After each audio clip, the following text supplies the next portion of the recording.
Hello everyone. Today I have someone very special with me, Christina Jahn from Christina Jahn Coaching and Training. And she has over 20 years experience working with the staffing industry, with L&D space, and she has transformed many people's career over past long period of time.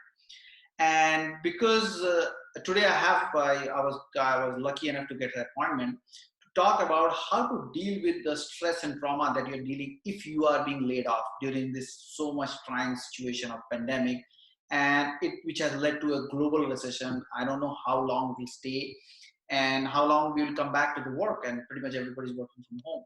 So I just wanted to have some opinion from her that if you are in that situation, I've seen a lot of people in my LinkedIn group, and how to deal with it and how to cope with the situation and stay sane, healthy, and mentally, and of course, be ready for the next challenge. So, hi, Christina. Welcome to beCloudReady. Hello, thank you. Yeah, so when I think of, you've just been laid off, I think often the first question that people have in their mind is like, okay, what do I do now? Like, what's most important? And I know people are really eager to get back to work. So if you're thinking about that, the first important thing is to really prepare your toolkit so that you're ready to, when those jobs that you're interested in and that you're qualified for come up, that you can make a very good application. So your toolkit, in my mind, has a number of things. One is a master resume. So take your time to make sure that you have that master resume, which includes all the details of all your work up to date. And then you also have what I call a working resume. So that one's going to be a little shorter and a little bit more tailored than your master resume. And then make sure that you have references. So those are people that potential hiring companies can call about your work and the value that you brought previously, and also testimonials. With us having LinkedIn these days, for instance, you can invite people to put even recommendations on your LinkedIn profile. That really helps, because then when a recruiter or a hiring manager goes to your LinkedIn profile, they can already see what's the kind of value that you brought. Secondly, reach out to your contacts. Let them know.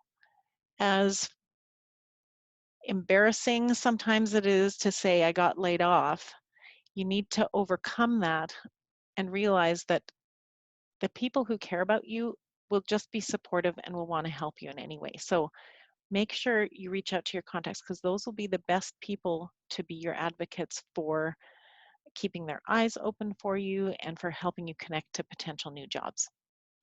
Yeah, I think this is quite interesting thing you said, like reaching out to, because another thing what I say is that, I mean, this is the time you can be a little bit open up, because I saw a lot of people posted on LinkedIn, oh, I got laid off.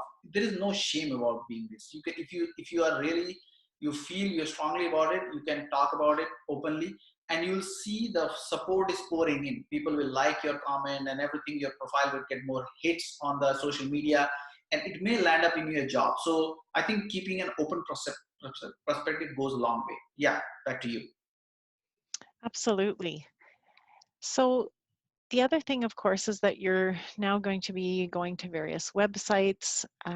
Remember that for places like Indeed or Dice in the US or something like ZipRecruiter, a number of those are aggregators. So rather than having to go to all sorts of individual companies, you can find all sorts of postings there. And a lot of those websites have options for you to set up alerts so that the jobs will be coming to you rather than you having to go to those jobs. Consider also in your job search strategy that if you haven't ever worked with a staffing agency before, you can do that as part of your job search strategy. Don't rely on them entirely, but they will have contacts to companies that actually don't go to the market directly themselves. So that's the way that you can broaden your search. The other thing to consider in this whole thing is that now that you have been laid off, there's an opportunity here for you with your time to invest in yourself. So consider taking an online course. right now there are all sorts of companies that are offering free services. I just saw yesterday, in fact, Shannon, you had told me about Pluralsight, and I wasn't familiar with it because although I've worked in IT staffing, I'm not a developer, I'm not an architect. And I went to look at their site and noticed, oh, they have a free April, for instance. So Shannon, I don't know if maybe you have other sites that you know about, particularly for technical people. Yeah, there are a Where lot. they Of, take an example. Simply Learn. They basically launch a lot of free courses, and our part of beCloudReady, we also conduct a lot of free webinar and a lot of training. For example, Introduction to Recruiter. All this training I used to do paid training before the recession, and now I'm offering them all free of cost because I know a lot of people. I know recruiters and different kind of people. They lost their jobs, so I believe this is my own small way of contributing back to the community. So as a part of whatever we can, we are giving our courses free as well. Awesome. Yeah, so remember that looking for your job is your job right now. But that also means that, you know, just like when you had your other employment, you have some time off. You take evenings off, you take weekends off. So make sure to balance that for yourself, because I think the danger is that we just obsess so much that we actually drive ourselves kind of a little bit nuts. And so set aside some time for rest or for health, whatever things kind of help you stay grounded. And remind yourself that, you know, the job search is always a bit of a roller coaster. I often compare it to dating. You know, I haven't been dating for a long time, I'm happily married, but if I think back to that time, you know, that was such a roller coaster. Like you're hopeful and then, oh, you're let down, and oh, you know, and the drama.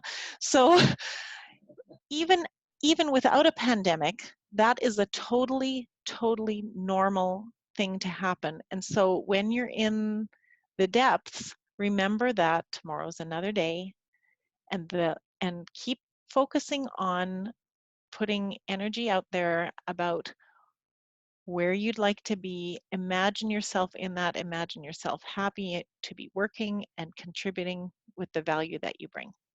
Yeah, I think last but not the least is the most important is the mental health. Because believe me, unlike a regular time, even in economic recession of 2008 and 9, people lost job, but they could go out. They can meet people. They can go to coffee shop, go to restaurant. You know, you can do regular social thing that normally you could do. But being a human, we are social animals. And now we are being told that we cannot do anything for our own good. So basically, we are pretty much everybody sitting at home. So I think keeping a calm and having a very diverse approach, and again, as she mentioned, don't go 24/7 looking for jobs. Set a time, like it's like a job. Maybe put like a first 3 hours looking for job, next 3 hours reading something about it, and 2 3 hours just take time for yourself. Just read some book and movie or something like that. So if you staggered in that way, it will be more productive and you'll be more fruitful. And believe me, this nightmare will end sooner or later. It's just that if you stay focused and calm, and of course, focus on your mental health, I would say the most important thing. And when you overcome, when the dust settles, you'll be in a much better situation. Absolutely. Yeah, and Chanda and I have been talking about some other ideas about topics that we can bring to you. So we'd love to talk to you in subsequent sessions about things like how to make a standout resume and how to successfully negotiate the virtual interview, because we're not be going face to face anymore, and some more ideas about retooling, and ideas also for those of you that have only ever worked, you know, in permanent jobs. What does it mean to, let's say, do a contract to perm or even work contract work? So we'll be exploring some of those topics with you. Yeah, looking forward to it. And thank you, Christina, for giving your time. And thank you, My everyone. pleasure. Okay, see you again. Bye.